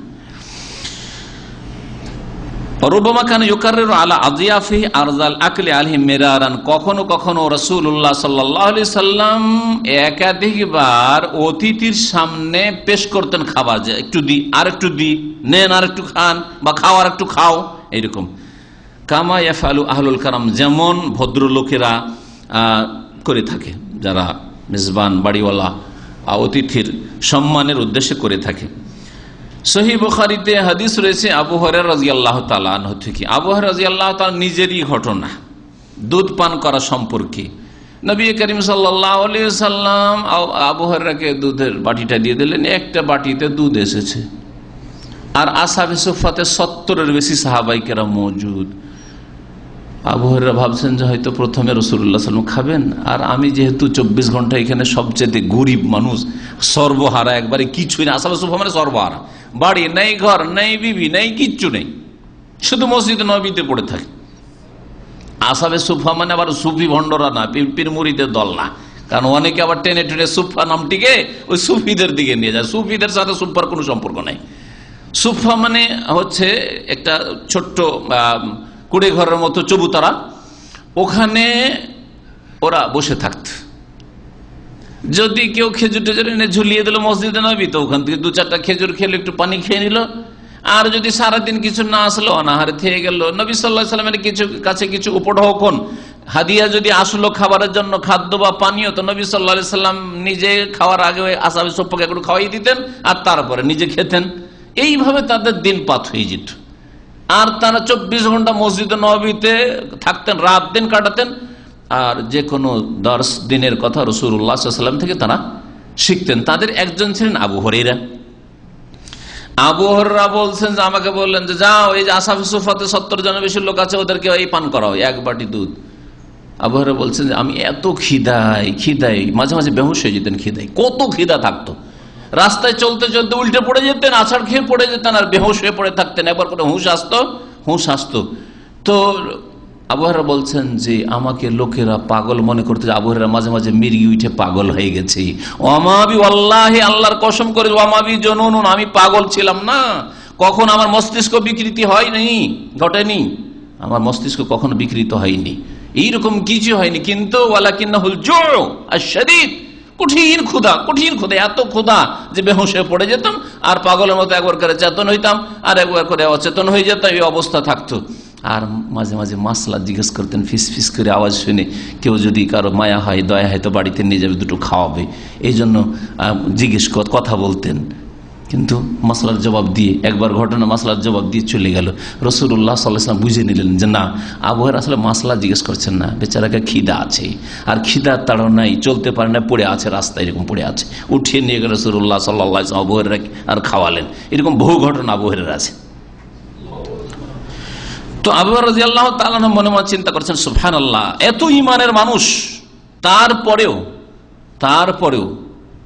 এই নয় যে তিনি খেতে পারতেন না, খেটে খেলে তো 2টো পেটের ভাত হতো। কিন্তু চিন্তা করছেন, মাত্র 3টা বছর শেষ দিকে তিনি খয়বরের যুদ্ধের সময় এসেছেন ইসলাম নিয়ে, আর রাসূলুল্লাহ সাল্লাল্লাহু আলাইহি ওয়াসাল্লামের কাছে হিজরত করে। তো এই শেষ জীবনে রাসূলুল্লাহ সাল্লাল্লাহু আলাইহি ওয়াসাল্লামকে পেলাম, আর কতদিন আল্লাহ তাকে রাখেন আর না রাখেন, আমি সব সময় রাসূলুল্লাহ সাল্লাল্লাহু আলাইহি ওয়াসাল্লামের খেদমতে থাকবো, আর সব কথা আমি শিখবো, যা শুনবো, যা দেখবো, মুখস্থ করবো, দিন শিখবো আমি। এই উদ্দেশ্যে তিনি মসজিদে পড়ে থাকতেন, কোনো রিজর্ভ বাইরে কোথাও যেতেন না, বিয়ে শাদী কিছু করতে পারেন না তিনি, এই অবস্থায় ছিলেন। আবু হুরায়রা বলছেন যে আমার আর রাসূলুল্লাহ সাল্লাল্লাহু আলাইহি ওয়াসাল্লামের তো 1 বাটি দুধে জুটবে না, আর সবাইকে পান করাইতে বললো। কি করবো, নবী সাল্লাল্লাহু আলাইহি ওয়াসাল্লাম যখন বললেন তো লাগলাম একদিকে পান করাইতে সবারই শেষ হলো। ইয়া রাসূলুল্লাহ, সবার শেষ হয়েছে। হ্যাঁ, সবাইকে দেওয়া হয়েছে, বলছে সবাইকে দেওয়া হয়েছে। তো নবী করিম সাল্লাল্লাহু আলাইহি ওয়াসাল্লাম বলছেন, আবু হুরায়রা তুমি পান করো, ওইটুকু বলবো শুধু আপনাদেরকে। নবী সাল্লাল্লাহু আলাইহি ওয়াসাল্লাম বললেন ইশরাব, আবু হুরায়রা পান করলাম, বলছে মন ভরে পান করলাম, যতটা আমার প্রয়োজন। তারপর নবী সাল্লাল্লাহু আলাইহি ওয়াসাল্লাম বলছেন ইশরাব, দ্বিতীয়বার আবার পান করলাম, নবী সাল্লাল্লাহু আলাইহি ওয়াসাল্লাম পিড়াপিড়ি করছেন, আবার পান করলাম। তৃতীয়বার বলছেন ইশরাব, ইশরাব ইয়া আবু হুরায়রা, ইশরাব। বলছে মা আজিদু লাহু মাসলাকান ইয়া রাসূলুল্লাহ, আর কোনো জায়গা নেই আর ইয়া রাসূলুল্লাহ, পারছি না। সুবহানাল্লাহ। হাত্তা কাল ওয়াল্লাযী বাসাকা বিল হক লা আজিদু লাহু মাসলাকান, সে আল্লাহর কসম করে বলছি যে আল্লাহ আপনাকে সত্য নিয়ে পাঠিয়েছেন রসুল করে, আমি কোনো জায়গা পাচ্ছি না আর দুধ পেটে ঢুকাবার, কোনো জায়গা নেই আর পারছি না। সহিহ বুখারী। তাহলে বোঝা গেল যে মেহমানকে, অতিথিকে বাড়িওয়ালা চাপাচাপি করে খাবার দিতে পারে, কিন্তু এত চাপাচাপি নয় যে যাতে খাবার নষ্ট হয়ে যায়, নষ্ট করার মতো চাপাচাপি নাই। বুঝতে পারছেন যে খেতে পারবে আর হয়তো নিজে থেকে উঠিয়ে নিচ্ছে না, লজ্জা করছে, তখন আপনি চাপাচাপি করে দেবেন। রাসূলুল্লাহ সাল্লাল্লাহু আলাইহি ওয়াসাল্লাম যদি কারো বাড়িতে, অন্যের বাড়িতে খেতেন, অতক্ষণ পর্যন্ত ওদের বাড়ি থেকে বেরোতেন না যতক্ষণ পর্যন্ত বরকতের দোয়া না দিতেন তাদেরকে। আমরা অনেকে দাওয়াত খাই কিন্তু চুপচাপ, সহি আকীদার লোক, কিন্তু আমলের ক্ষেত্রে দোয়া দিনে, তারপরে মনে করি যে দোয়া দিব হয়তো উচ্চ স্বরে, তো রিয়াকারী হয়ে যাবে, লোক দেখানো হয়ে যাবে। না, লোক দেখানো না, আপনার নিয়ত হচ্ছে এখানে আপনি একটু শুনিয়ে দোয়া দেবেন, মনে শান্তি হবে যে ভাইয়েরা আমার খেয়ে একটু দোয়া দিল, এই না যে মনে মনে তো আমি দোয়া করলাম। অনেক আলেমদেরকেও দেখেছি আর অনেকে সহিহ আকীদার ভাইদের দেখেছি, খাওয়া দাওয়া করলো, চুপচাপ বেরিয়ে চলে আসলো। কেন? জাযাকাল্লাহু খায়রান, আল্লাহ আপনার বরকত দিকে, সব কথা বলতে অসুবিধাটা কি আছে? আপনার নিয়তে লোক দেখানো না আসলে হলো, নিয়তে যদি এই কথা থাকে যে এইরকম ভালো দোয়া দিলে আবার দাওয়াত দেবে, হ্যাঁ আবার সুযোগ আসবে, তাহলে আপনার নিয়ত খারাপ হইলো। কিন্তু না, নবী করিম সাল্লাল্লাহু আলাইহি ওয়াসাল্লাম আদর্শ বরকতের দোয়া দেওয়া, যার বাড়িতে খেলাম, যার নুন খেলাম তার গুণ গাইব, তাকে দোয়া দেবো, সুতরাং আমি দোয়া দিচ্ছি, কোনো অসুবিধার কথা নয়। ওয়াকানা ইযা আকালা ইনদা কওমিন লাম ইয়াখরুজ হাত্তা ইয়াদু আলাহুম, কোন বাড়িতে যদি খাবার খেতেন অতক্ষণ তাদের বাড়ি থেকে বেরোতেন না যতক্ষণ পর্যন্ত তাদের জন্য দোয়া না করতেন। নবী করিম সাল্লাল্লাহু আলাইহি ওয়াসাল্লামের দোয়া, আব্দুল্লাহ বিন বুসরের বাড়িতে একবার খাওয়া দাওয়া করলেন, আর দোয়া আল্লাহুম্মা বারিক লাহুম ফিমা রাযাকতাহুম ওয়াগফির লাহুম ওয়ারহামহুম, কত সুন্দর দোয়া। আল্লাহুম্মা বারিক লাহুম, আল্লাহ এই বাড়িওয়ালাদের বরকত দাও, ফিমা রাযাকতাহুম, ওই সব রিজিকে যা তাদেরকে তুমি দান করেছো, ওয়াগফির লাহুম, আর তাদের গুনাহ খাতা মাফ করে দাও, ওয়ারহামহুম, এবং তাদের উপর রহম করো, দয়া করো। সহিহ মুসলিমের হাদিস, 2042 নম্বর হাদিস। নবী করিম সাল্লাল্লাহু আলাইহি ওয়াসাল্লাম নিজেও ডান হাতে পানাহার করতেন, আর বাম হাত কখনো পানাহারে ব্যবহার করেন নাই। আর সাহাবায়ে কেরামদের বড় তাগিদের সাথে বলতেন, শুধু উৎসাহিত করা নয়, মুস্তাহাব কাজ নয়, সুন্নত কাজ নয়, বরং বড় তাগিদের সাথে বলতেন যে ডান হাতে পান করো, আর বাম হাত থেকে কঠোরভাবে শক্তভাবে নিষেধ করতেন। আর বলতেন, ইন্না শাইতানা ইয়াকুলু বিশিমালিহি ওয়া ইয়াশরাবু বিশিমালিহি, শয়তান বাম হাতে পানাহার করে, খায়, আর বাম হাতে খায় আর বাম হাতে পান করে। সহিহ মুসলিমের হাদিস 2020 নম্বর। এই হাদিসের আলোকে এইরকম একাধিক হাদিস রয়েছে। সহিহ মত হচ্ছে যে বাম হাতে পানাহার করা হারাম, নাজায়েজ, মাকরুহ না, কারণ এই মাকরুহ বলে হালকা করে দিচ্ছে, মাকরুহ কাজ করলেন, অপছন্দনীয় কাজ করলেন, এসব বলে মাসলাকে হালকা করে দিচ্ছে। নবী করিম সাল্লাল্লাহু আলাইহি ওয়াসাল্লাম শয়তানের সাথে তুলনা করেছেন, কেন? ফাইনাল আকিলা ইম্মা শাইতান ওয়া ইম্মা মুশাব্বাহুন বিহি, কারণ যেই ব্যক্তি বাম হাতে পানাহার করে সে হয় শয়তান, আর না হলে শয়তানের চেলা। শয়তানের কি করলো? অনুকরণ করলো। শয়তান নেই কিন্তু শয়তান অনুকরণ করলো। কেন শয়তান অনুকরণ করবে? সুতরাং এক শ্রেণীর লোকেরা যে বাম হাতে পানি খাচ্ছে, বাম হাতে ওই 7 আপ পেপসি খাচ্ছে, বা বাম হাতে আপনার চা খাচ্ছে, হ্যাঁ, ইফতার করতে বসি, নেকির মজলিসে ইফতার করতে বসে অনেকে দেখা যায় ডান হাতে যেহেতু জুঠা লেগে গেছে খাবার খাচ্ছে, বাম হাতে পানি পান করছে, অথচ অন টাইম গ্লাস, অথচ তাকে বোতল দেওয়া হয়েছে। তারপরে এই অজ্ঞতা কেন, আর এই গাফিলতি কেন? এই ক্ষেত্রে আমাদের সজাগ হইতে হবে, কারণ এই রোগ ভালো ভালো মানুষদের মধ্যে দেখা যায় যে এইরকম কাজ করে থাকেন। আর যারা ফাসেক লোক, যারা দুনিয়াদার, তাদের তো এর চাইতে খারাপ অবস্থায় দেখা যায়। হারামটা ডান হাতে খায় আর হালালটা বাম হাতে। বাম হাতে চায়ের কাপ ধরে আছে আর ডান হাতে সিগারেট টানছে, ঠিক না? জি হ্যাঁ। তো ওরা তো না হয় ওরা দিন থেকে অনেক দূরে, আল্লাহ ওদেরকে সকলকে হেদায়েত দান করে, কিন্তু যারা দিন পালন করছেন তাদের মধ্যে এই রোগ কেন থাকবে? খেতে বসে আপনার বাড়ির গ্লাসটা জুঠা লাগবে। জুঠা লাগবে কি হলো? যদি মনে করেন যে আপনার স্ত্রীর জন্য একটা বোঝা হইলো, ছেলে মেয়েদের ধুইতে হবে, একটা বোঝা হইলো, তো আপনি নিজেই ধুয়ে রেখে দেন। উঠেন খাওয়া দাওয়া করে, হাতটা ধোয়ার সময় গ্লাসটাও ধুয়ে রেখে দেন, ডান হাতে গ্লাস ধরে ডান হাতে পান করেন। আল্লাহ রাব্বুল আলামিন যেন এইভাবে আমাদেরকে সুন্নাত তরিকায় আমল করার তৌফিক দান করেন। নবী করিম সাল্লাল্লাহু আলাইহি সাল্লামের সামনে একটি লোক বাম হাতে খাচ্ছিল। নবী করিম সাল্লাল্লাহু আলাইহি সাল্লাম বলে, কুল বিয়ামিনিক, ডান হাতে খাও। ফাকালা, ওই লোকটি ছিল মুনাফিক, তাই বললা আস্তাতিও, আমি ডান হাতে পারবো না। ফাকালা, নবী করিম, অথচ পারতো, কিন্তু বেয়াদবি, মানে ওকে একটু মানহানির ব্যবস্থা হয়ে গেছে। অনেক সময় হটকারিতা চলে আসে, শয়তান এই রাস্তা দিয়ে কিন্তু ঢুকে, আপনি পারবেন একটা কাজ, পারবো না আমি।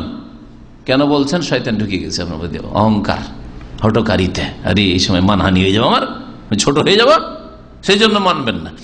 এই একটা শয়তানের একটা রাস্তা, প্রবেশ দ্বার, সব সাবধান থাকবেন। কেউ যদি আপনাকে একটা নসিহত করে, উপদেশ দেয়, শয়তান কিন্তু আপনাকে আঘাত করছে, যে তো মানহানি করলো, তোকে তো অপমান করে, তো অপদস্থ করে দিল। শয়তানকে সুযোগ দিয়েন না, শয়তানকে ওখানে নিরাশ করে দেন, সুযোগ দিয়েন না যে আমার হিতাকাঙ্ক্ষী বেচারা ভালো কথাই বলেছে আমাকে, যদি আমাকে খারাপ লাগলো। ভালো কথা খারাপ লাগে, হ্যাঁ খারাপ লাগে, খারাপ হয় না কিন্তু খারাপ লাগে। হক কথা কড়া লাগে, তিতা লাগে, তিতা হয় না। জি তিতা লাগে, কিন্তু অনেক তিতা ঔষধ, যেটা তিতা লাগে ওতেই চিকিৎসা রয়েছে। তিতা ঔষধ না খেলে অনেক রোগেরই চিকিৎসা হয় না। নবী করিম সাল্লাল্লাহু আলাইহি সাল্লামের জবাবে ওই লোকটি যখন বলল আস্তাতি, আমি পারবো না ডান হাতে খেতে, নবী সাল্লাল্লাহু আলাইহি সাল্লাম একটি বদদুয়া দিয়েছিলেন, যেহেতু মুনাফিক ছিল আর পারবে, তারপরে এইরকম কথা বলছে, লাস্তা তাতা, তুমি যেন নাই পারো, তুমি যেন নাই পারো। বলছেন সাহাবীরা, ফামা রাফা ইয়াদাহু ইলা ফিহি বাদাহ, তারপরে যতদিন ওই লোকটি বেঁচে ছিল ডান হাত কখনো মুখে উঠাইতে পারেনি। ডান হাত ইউজলেস হয়ে গেছিল, বেকার হয়ে গিয়েছিল, ডান হাত দিয়ে কোনো কিছু করতে পারতো না, ডান হাত উঠাতে পারে, নড়াচড়া করতে পারেনি। নবী করিম সাল্লাল্লাহু আলাইহি ওয়াসাল্লাম একটি দোয়া, একটা কালেমার দোয়া, লাস্তাতা, তুমি যেন না পারো, তুমি যখন পারবো না বললে বা পারছি না, তো লাস্তাতা যেন না পারো তুমি, আর হাত উঠাতে পারে। সহিহ মুসলিমের হাদিস, হাদিস কোন জয়ীফ দুর্বল হাদিস নাই, 2021 নম্বর হাদিস সহিহ মুসলিমের। তাহলে বোঝা গেল যে যদি বাম হাতে পানাহার করা জায়েজ হইতো, অপছন্দনীয়, মাকরু, মুস্তাহাব শুধু ডান হাতে, এইরকম বিষয় হইতো, ওয়াজিব না হইতো ডান হাতে পানাহার করা, আর বাম হাতে হারাম নাজায়েজ না হইতো, তো নবী সাল্লাল্লাহু আলাইহি ওয়াসাল্লাম বদদুয়া কি দিতেন? এটা মাকরু কাজের জন্য বদদুয়া দিবেন? কখনো দিতেন না।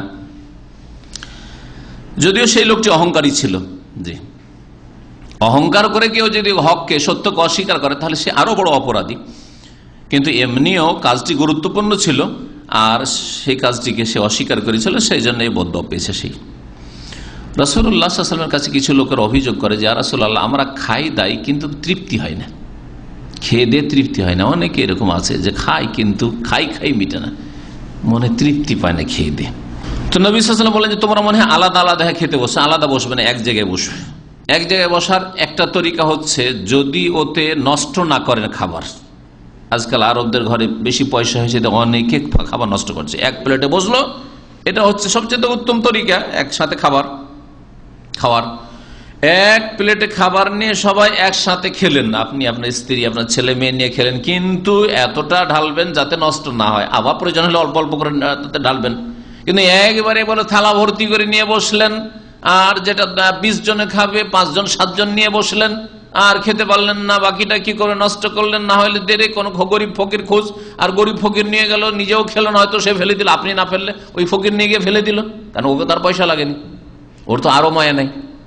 আপনার পয়সা দিয়ে কেনা খাবার যদি আপনি ফেলতে পারেন, তো যেই ফকির ফ্রিতে পেয়েছে ওর তো আলকাতরা, হ্যাঁ, ওর অসুবিধা কি ফেলতে, ঠিক কিনা? ওর চাইতে ভালো খাবার পেলে আপনারটা ফেলে দিল।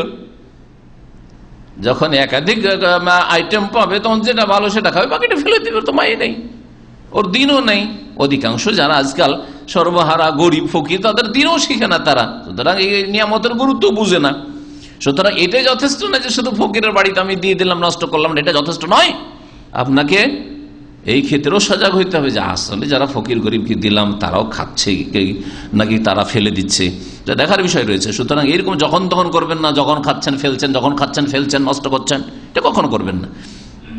এই জন্য আমি মনে করি আল্লাহু আলাম যে আমরা গরিব দেশের মানুষ, ইজতিমা একসাথে খাওয়া দাওয়া মানে আপনি দস্তরখানে লাইন হয়ে বসেন অথবা গোল হয়ে বসেন, আর সবাই আলাদা আলাদা প্লেটে নেন, কোনো অসুবিধা নেই, এতেও বরকত আছে। একসাথে আপনার মিলেমিশে বসলেন, আপনি মিলেমিশে খাচ্ছেন। যেটা খাওয়ার অপছন্দনীয় খাবার, যাতে বরকত হয় না, তৃপ্তি হয় না, সেটা হচ্ছে বিক্ষিপ্তভাবে খাওয়া দাওয়া। আজকাল ইউরোপিয়ান স্টাইলে খাওয়া দাওয়া, বুফে সিস্টেম, খাবার নিজে নিজে উঠাচ্ছে, আর ওঠার পরে কেউ নিচে ওখানে বসলো, কেউ ওখানে সোফাতে জায়গা পেলো 2-3টে ওখানে বসলো, কেউ ওইখানে গিয়ে বসলো, কেউ হাঁটছে আর খাচ্ছে, জায়গাটাকে তাহলে খাচ্ছে আর হাঁটছে, খাচ্ছে। হ্যাঁ, দেখেছেন না? দেখেন এরকম খাবার। হ্যাঁ, এইটা হচ্ছে এক তো দাঁড়িয়ে খাবার জায়েজ নয়, ঠিক নয়। তারপরে আবার এতে ইহুদি নাসারাদের কি সাদৃশ্যতা, তাদের অনুকরণ, তাদের সভ্যতার অনুকরণ।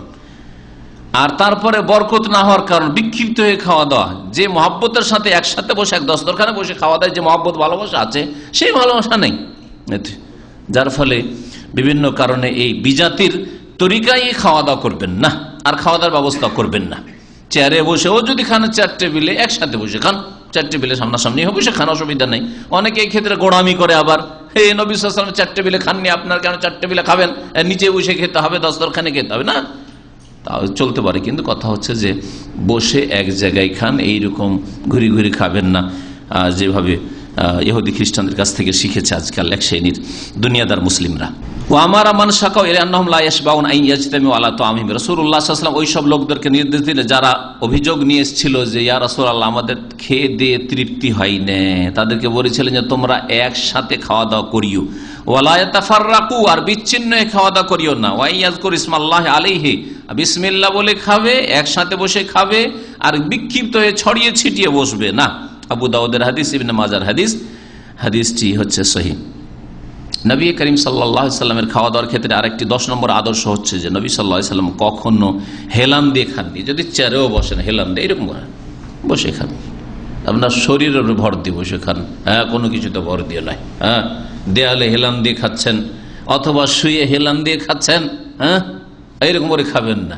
শুয়ে শুয়ে খাচ্ছেন, যখন হেলান দিয়ে খাওয়া যায় না দেয়ালে অথবা কোনো কিছুতে চেয়ারে, তাহলে শুয়ে শুয়ে কি করে খাওয়া যায়? এইগুলোতে শরীরের জন্য ক্ষতি রয়েছে, এইরকম পানাহারে শরীর স্বাস্থ্যের জন্য ক্ষতি রয়েছে, যার ফলে নবী করিম সাল্লাল্লাহু আলাইহি ওয়াসাল্লাম 1400 বছর আগেই মানুষকে সতর্ক করেছেন।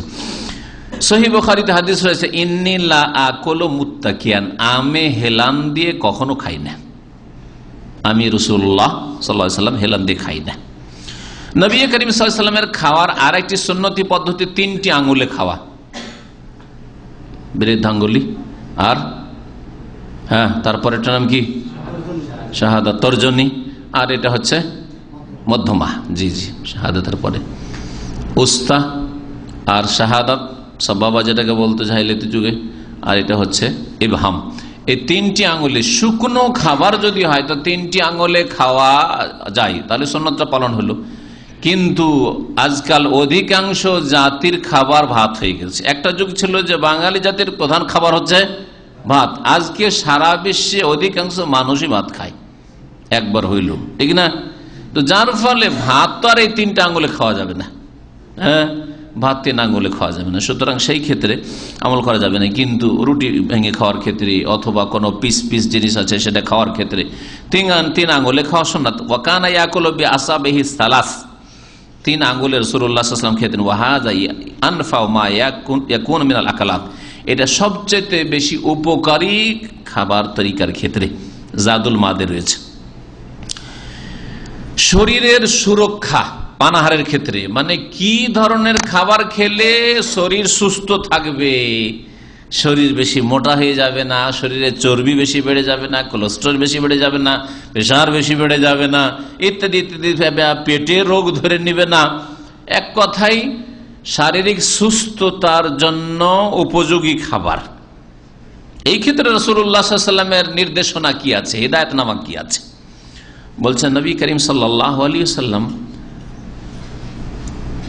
খেতেন যা কিছু জেনে শুনে খেতেন যে কি খাচ্ছি, একটা তার খাবারের ধরন, অর্থাৎ খাবারের ক্ষেত্রে আপনি যা খাচ্ছেন জেনে শুনে খাবেন যে এই খাবারটা খাচ্ছি এটা আমার জন্য উপকারী না অপকারী, এটা আমার লাভ আছে না লস আছে। আপনি সুগারের রোগী, আপনি জানেন না যে কি কি খাবারে সুগার হয়, হ্যাঁ, মাটির তলার জিনিসে সুগার হয় এটা জানেন না, আপনি আর খেয়ে যাচ্ছেন আরাম, আলু খেয়ে যাচ্ছেন, হ্যাঁ, কচু খেয়ে যাচ্ছেন, ওল খেয়ে যাচ্ছেন, চলবে, হ্যাঁ, মূলা খেয়ে যাচ্ছেন ইত্যাদি। আমি বেশি ডাক্তার না, তারপরে বলছি আর কি, যারা বেশি সুগারের রোগী তারা ডাক্তার না, আর আলহামদুলিল্লাহ সুগারের রোগী না, সুতরাং বেশি জানি না, কিন্তু তারপরে যেটুকু জানি আলহামদুলিল্লাহ, আল্লাহ পাক যেন শিফা দান করেন সবাইকে, যারা আক্রান্ত হয়েছেন আর যারা আক্রান্ত হয়নি মুসলিম ভাই বোনদেরকে আল্লাহ যেন সুস্থ রাখেন। নবী করিম সাল্লাল্লাহু আলাইহি ওয়াসাল্লাম যা খেতেন জেনে শুনে খেতেন যে কোনটা খাচ্ছি এটা আমার ক্ষতি করবে না আমার এতে লাভ হবে। 2 নম্বর কথা, নবী সাল্লাল্লাহু আলাইহি ওয়াসাল্লাম উপকারী জিনিস খেতেন, যা খেতেন উপকারী খেতেন, অপকারী খেতেন না, জেনে শুনে খেতেন, জানতেন যে কোন কি খাচ্ছি। 2 নম্বর হচ্ছে উপকারী জিনিস খেতেন, অপকারী কিছু খেতেন না। আর 3 নম্বর, নবী সাল্লাল্লাহু আলাইহি ওয়াসাল্লামের স্বাস্থ্যের সুরক্ষার ক্ষেত্রে নবী সাল্লাল্লাহু আলাইহি ওয়াসাল্লাম যা খেতেন তা নিজের শরীরটাকে দাঁড় করে রাখতে পারে এতটা পরিমাণ খেতেন, এত বেশি খেতেন না যে শরীরকে ভারী করে, ওজন সহি করে, হ্যাঁ, চর্বি জমায়, এইরকম খেতেন না। কতটা খেতেন? যাতে শরীরটা দাঁড়িয়ে থাকে।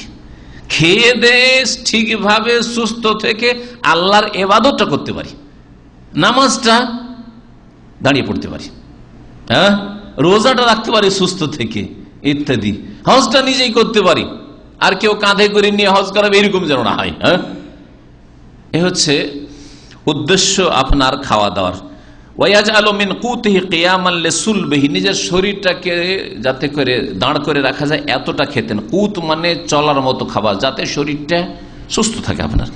লা তাকসির আল্লে শাহমেহি, চর্বি বাড়াবার খাবার খেতেন না, এত পরিমাণ খেতেন না যাতে চর্বি বেশি বাড়ে। আব্দুল্লাহ বিন উমর রাদিয়াল্লাহু তাআলা আনহুমা থেকে বর্ণিত, নবী করিম সাল্লাল্লাহু আলাইহি ওয়াসাল্লাম বলছেন, হাদিস, ইন্নাল মুমিনা ইয়াকুলু ফি মিআন ওয়াহিদ, মুমিন মুসলিম মানুষ এক পাকস্থলিতে খায়, মুমিনের একটা পাকস্থলী, এক পাকস্থলীতে খায়। আর ওয়াল কাফিরু ইয়াকুলু ফি সাবআতি আমআ, আর কাফের 7টা পাকস্থলীতে খায়, তার মানে 7 গুণ খায়, ওর খাবারের কোনো লাগাম থাকে না। হ্যাঁ, পাকস্থলী তো 7টা নাই, কিন্তু 7 গুণ খায়। তাহলে মুমিন 1 গুণ খাবে, আর যে মুমিন নয় কাফের 7 গুণ খাবে। বেশি খাওয়া দাওয়া এটা ভালো মানুষের লক্ষণ নয়, ধার্মিক মুসলিমের লক্ষণ নয়, আল্লাহ ভীরু মুমিনের লক্ষণ নয়। জি, সহিহ বুখারীর হাদিস, সহিহ মুসলিমের হাদিস। আর এই মর্মে অনেকগুলি হাদিস রয়েছে যে মুমিন 1 পেটে খায় আর কাফের 7 পেটে খায়। এই বিষয়ে কয়েকটা হাদিস রয়েছে, তার মধ্যে একটা হাদিস রয়েছে একটা কাফের ইসলাম কবুল করার আগে রাসূলুল্লাহ সাল্লাল্লাহু আলাইহি ওয়াসাল্লাম সাহাবীদের সাথে খেতে বসছে, অমুসলিম থাকা অবস্থায়, কাফের অবস্থায়, আর খেতে খেতে যথেষ্ট খেয়েছে। পরের দিন সে ইসলাম গ্রহণ করেছে। ইসলাম গ্রহণ করার পরে তাকে খেতে 7 ভাগের 1 ভাগ, কালকে খেয়েছিল অমুসলিম থাকা অবস্থায়, তার 7 ভাগের 1 ভাগ পরিমাণ খেয়েছে। তখন নবী সাল্লাল্লাহু আলাইহি ওয়াসাল্লাম বলেন, ইন্নাল মুমিনা ইয়াকুলু ফি মিআন ওয়াহিদ ওয়া ইন্নাল কাফিরা ইয়াকুলু ফি সাবআতি আমা, মুমিন 1 পেটে খায় আর কাফের 7 পেটে খায়। কারণ কাফের তো দুনিয়াটাই সবকিছু, দুনিয়াটাই সার, এরপরে তো ছারখার, আর তো কিছু নেই, ঠিক কিনা? তারপরে তো কিছু নেই, আখেরাত মওতের পরে। কিন্তু মুমিনের আসল সার তো হচ্ছে আখেরাত। হ্যাঁ, দুনিয়া যাই হবে তাই হোক, কিন্তু আখেরাতটা হচ্ছে আসল সার আমাদের। সুতরাং সারটাকে ঠিক রাখতে হবে আমাদের, যেটা খোলাসা, যেটা সার মর্ম, যেটা মগজ, হ্যাঁ, যেটা আমাদের লক্ষ্য উদ্দেশ্য টার্গেট, সেটাকে আমাদের ঠিক রাখতে হবে। নবী করিম সাল্লাল্লাহু আলাইহি ওয়াসাল্লাম উম্মতকে এমন কিছু শিখিয়েছেন পানাহারের ক্ষেত্রে, এটা 15 নম্বর পয়েন্ট দিয়ে আমি নবী সাল্লাল্লাহু আলাইহি ওয়াসাল্লামের পানাহারের আদর্শ শেষ করব। এমন কিছু শিখিয়েছেন যার মাধ্যমে বিভিন্ন শারীরিক রোগ থেকে রক্ষা করতে পারবে। খাওয়া দাওয়ার কারণে যে রোগগুলি পয়দা হয়, বেশি খাওয়ার কারণে বা বেশি পান করার কারণে যে রোগগুলি পয়দা হয় শরীরে, সেই রোগগুলি থেকে এমন করে মুক্ত থাকতে পারবেন। এই ক্ষেত্রে রাসূলুল্লাহ সাল্লাল্লাহু আলাইহি ওয়াসাল্লামের হাদিস তিরমিজিতে রয়েছে, ইবনে মাজাহ রয়েছে, আল্লামা আলবানী রাহমাতুল্লাহি আলাইহি সহিহ বলেছেন হাদিসটিকে। মা মালা আদামিয়ুন ওয়াআন শাররান মিন বাতনিন, কোন মানুষ কোন পাত্র ভর্তি করেন না যেই পাত্র মানুষের পেটের চাইতে নিকৃষ্ট হইতে পারে। মানে সব চাইতে খারাপ পাত্র বর্তন হচ্ছে কি? পেট। এরা সবচাইতে খারাপ পাত্র। জি, কারণ পেটে চলে গেলে কিন্তু ওকে বের করে রাখা যাবে না, কিন্তু অন্য কোনো পাত্রে যদি রাখেন, বাসনে রাখেন, তো সেটা ভাগ করে রাখতে পারে যে না রে, এতটা খাবো না, এতটা রাখি, হ্যাঁ, এতটা উঠিয়ে নিলাম, চলবে, ঠিক কিনা? তাহলে এই এমন পাত্রের পাত্র যা দিয়ে দিলেন, যদি বেশি দিয়ে দেন তার ফিরিয়ে নেওয়া যাবে না। হবে যে বেশি দিয়ে দিই, ফিরিয়ে রেখে দিই, হ্যাঁ, ফ্রিজে উঠিয়ে করা যাবে? করা যাবে না। সবচেয়ে জঘন্য পাত্র হচ্ছে কি তাহলে? বাতন, পেট। সুতরাং বেহাসবে ইবনে আদম, আদম সন্তানের জন্য যথেষ্ট কি? লোকাইমাত, কয়েকটা লোকমা, কয়েক লোকমা, 3, 5, 7 লোকমা এরকম খাওয়া, এতটা খান যথেষ্ট। ইউকিমনা সুলবা, কয়েকটা লোকমাই যথেষ্ট আদম সন্তানের জন্য, যার দ্বারা তার শরীরটাকে সে দাঁড় করে রাখতে পারে, চলাফেরা করতে পারছে। এমন না যে বিছানা ধরে নেবে, এত খাবার কমিয়ে দিল যে বিছানা ধরে নিল, ওইটাও যেন না হয়। এমন খাবার কমিয়ে দিল যে যাতে তার শরীরের রক্ত স্বল্পতা চলে আসলো, আর ভিটামিন তার কমে গেল, আর বিভিন্ন রোগ তাকে তার উপরে আক্রমণ করে ফেললো, এইরকমও যাতে না হয়। জি, যদি তার জন্য জরুরি হয় যে না 3 লোকমা, 5 লোকমা, 7 লোকমাতে হইল না, তো কতটা খেতে হবে বলছেন 3 ভাগ করো পেটকে। নবী করিম সাল্লাল্লাহু আলাইহি ওয়াসাল্লাম কি বলছেন? পেটকে 3 ভাগ করো। ফাসলুসুন লিতাআমিহি ওয়া সলুসুন লিশারাবিহি ওয়া সলুসুন লিনাফাসিহি। 3 ভাগের 1 ভাগ খাবার, খাবার খাওয়ার পরে 2/3 অংশ এখনো শূন্য আছে, খালি আছে পেটে, এরকম অনুভব করতে হবে। আর আমরা খেয়ে দিয়ে কতদূর পৌঁছেছে? 3 ভাগের 1 ভাগ কিসের জন্য? খাবার জন্য। খাবার 3 ভাগের 1 ভাগ, 1/3। ও সলুসুন লিশারাবিহি, আর 3 ভাগের 1 ভাগ পানির জন্য। পানির জন্য, পানির ক্ষেত্রে আজকাল মেডিকেল সায়েন্সে বলছে যে পানি একটু খাবার আগে খেয়ে ফেলেন, সবচেয়ে ভালো এটা আপনার জন্য। যদি এই অভ্যাস করতে পারে, আলহামদুলিল্লাহ অভ্যাস আমি করে নিয়েছি, কোনো অসুবিধা হয় না। এখন একটা যুগ ছিল এই রুজ বুখারি নিয়ে বসলেই দিয়ে আরবেরা তো পানি রাখতো না, কি যে মুসিবতে পড়তাম, এই গলা গিয়ে আটকে যেত, এইদিকে যাচ্ছে না ওইদিকে যাচ্ছে না, এই মুশকিলে পড়ে যেতাম। প্রথম দিকে এরকম হয়তো রুজ বুখারি নিয়ে প্রথম যখন সৌদি আরবে আসি, এই মুসিবতগুলি প্রথম দিকে হয়েছে, কিন্তু আলহামদুলিল্লাহ এখন হয়েছে আগেই পানি খেয়ে নিচ্ছি, যার ফলে ক্লিয়ার, এখন রাস্তা ক্লিয়ারে আছে, আর মাঝখানে কখনো পানি নেওয়ার প্রয়োজন নেই। এমনকি খাবারের শেষেও পানি নেওয়ার প্রয়োজন হয় না, আধা ঘন্টা পরে পানি নিই, অথবা কখনো কোনো ভুলে হয়ে যায় যে 1 ঘন্টা হয়ে যায়, তখন পানির চাহিদা হয় শরীরে, হ্যাঁ পানি। জি হ্যাঁ, তো এতে উপকার আছে। খাওয়ার সাথে সাথে পানি দিয়ে ভর্তি করে দিলেন, এটা শরীরের জন্য উপকারী নয়, অপকারী বরং। 3 ভাগের 1 ভাগ পানি। ও সলুসুন লিনাফাসিহি, আর খাওয়া দাওয়া পানাহার করে 3 ভাগের 1 ভাগ আপনি এখনো খালি রাখেন শ্বাস প্রশ্বাস নেওয়ার জন্য। নাফাস, নাফাস মানে হচ্ছে শ্বাস প্রশ্বাস না। আল্লাহ রাব্বুল আলামিন তার রিজিক খেয়ে দিয়ে শুকরিয়া আদায় করতে বলেছেন। আম্বিয়া রসুলগণকে নেক আমলের মাধ্যমে শুকরিয়া আদায় করতে বলেছেন সূরা মুমিনুন আয়াত নম্বর 51-তে, আর সূরা বাকারা 172 নম্বর আয়াতে মুমিনদেরকে আল্লাহ সম্বোধন করে বলেছেন। হালাল খেতে বলেছেন, হারাম খাবেন না। আর যতটা আপনার জন্য শরীরের উপকারী ততটা খাবেন, তার বেশি খাবেন না। আর খেয়ে দিয়ে আল্লাহর নিয়ামত খেয়ে আল্লাহর শুকরিয়া আদায় করবেন। আল্লাহর নুন খেয়ে আল্লাহর গুণ গাইবেন। বাপের ঘরে খেয়ে, মায়ের ঘরে মায়ের রান্না খেয়ে, অথবা যে কারো খান নুন খেয়ে যদি গুণ না গান, তো আমাদের দেশে ওকে নিমক হারাম বলা হয়। নিমক মানে লবণ, জানেন কি না? নিমক হারাম কেন বলেন? নেমাক উর্দু শব্দ, কিন্তু শব্দটি নিমক মানে হচ্ছে নুন, আসলে লবণ, আমাদের আঞ্চলিক ভাষায় নুন। আর নিমক হারাম উর্দুরা নিমক হারাম বলে, ওই জন্য। হ্যাঁ, নিমক হারাম। তো নুন খেয়ে গুণ গাইতে হবে। নুন খেয়ে যদি গুণ না গান, যার খাচ্ছেন তার শুকরিয়া আদায় না করেন, তাহলে আপনি অকৃতজ্ঞ, আপনি নিমক হারাম লোক। আল্লাহ রাব্বুল আলামিনের কত আপনার উপর নিয়ামত রয়েছে, গুণে শেষ করতে পারবেন? একটা দুটো মানুষের অনুগ্রহের জন্য, অবদানের জন্য ওর সাথে ভালো ব্যবহার না করেন, তাহলে আপনি নিমক হারাম সাব্যস্ত হন, নিমক হারাম বলে আপনি বিবেচিত হন। নুন খেয়ে গুণ গাইলেন না, হ্যাঁ, অকৃতজ্ঞ বলে বিবেচিত হন। আর আল্লাহর কোথায় শুকরিয়া?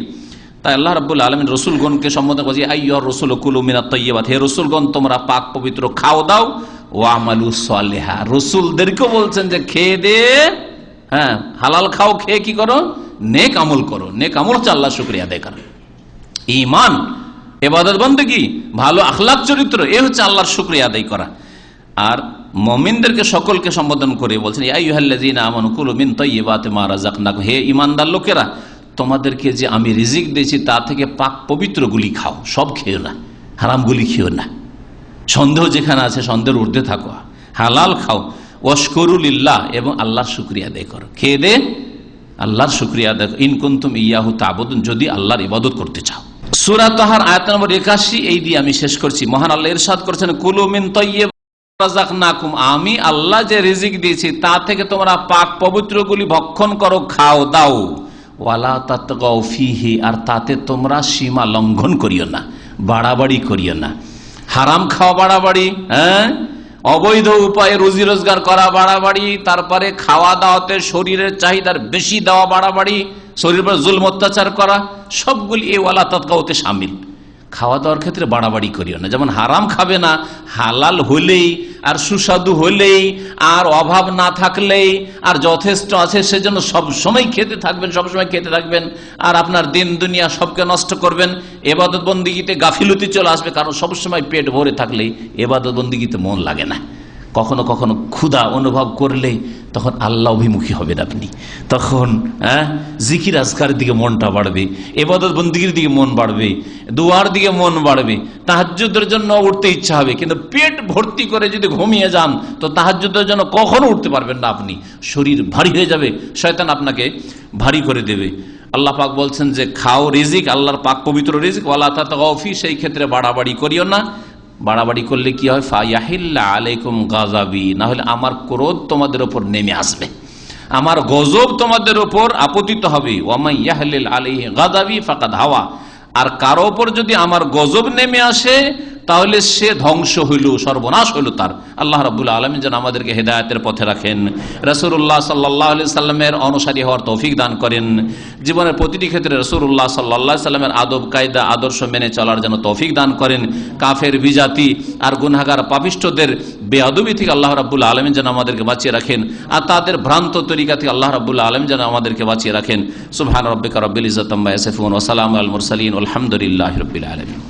কাফের অমুসলিমের সাথে সর্বদা একসাথে খাওয়া দাওয়া জায়েজ নয়, একসাথে মেশ করে বা একই প্লেটে সব সময় খাওয়া জায়েজ নয়। কিন্তু কখনো যদি একবার মাঝে মধ্যে, আর বিশেষ করে তাতে দিনই স্বার্থ থাকে যে এর সাথে বসে একটু একবার খাওয়া দাওয়া করলে হয়তো ওর সাথে একটু কাছাকাছি হতে পারে, কাছাকাছি মানে আন্তরিকতা মহব্বত না, মহব্বত হারাম, কাছাকাছি হতে পারলে ওকে যদি একটা ইসলামিক বই দিই তো ধরবে, পড়বে হয়তো, অথবা একটা ইসলামিক ক্যাসেট দিয়ে শুনবে, এই উদ্দেশ্যে ইসলামের দাওয়াত বা ইসলামের দিকে কাছে আসবে, এইরকম যদি হয়তো ঠিক আছে। কিন্তু সব সময় কাফের সাথে খাওয়া দাওয়া করা জায়েজ নয়, কারণ এতে নিজের ঈমান দুর্বল হয়ে যাবে, আর তারপরে ওদের সাথে যে অরুচিটা হওয়া ফরজ সেটা রুচিতে পরিণত হয়ে যাবে। ঘৃণা যেটা ফরজ সেই ঘৃণাটা রুচিতে বা ভালোবাসায় পরিণত হয়ে যেতে পারে, যেটা হারাম। কখনো যদি একবার পাকায়, আর হালাল জিনিস কনফার্ম হইতে হবে, কারণ ওদের কাছে হালাল হারাম নেই। হ্যাঁ, সবজি টবজি ঠিক আছে, মাছ ঠিক আছে, মাছ পর্যন্ত সবজি পর্যন্ত ঠিক আছে, গোস্ত তাদের দ্বারা নেবেন না, কারণ হইতে পারে যে ওতে কিছু আর ঢুকাইতে পারে, ওর কাছে তো হালাল হারাম কিছু নেই, বোঝা গেছে, সেই জন্য নেবেন না। হ্যাঁ, এইরকমই অমুসলিম হোটেলে কখনো গোস্ত খাবেন না, বারণ করেছে। যদিও তারা বলে খাসির গোস্ত, কি করে ওকে আমানতদার মনে করছেন, ওর আস্থা করছেন আপনি যে খাসি বললে সেটা খাসি আছে, শুকুর নয়। হ্যাঁ, জি হ্যাঁ।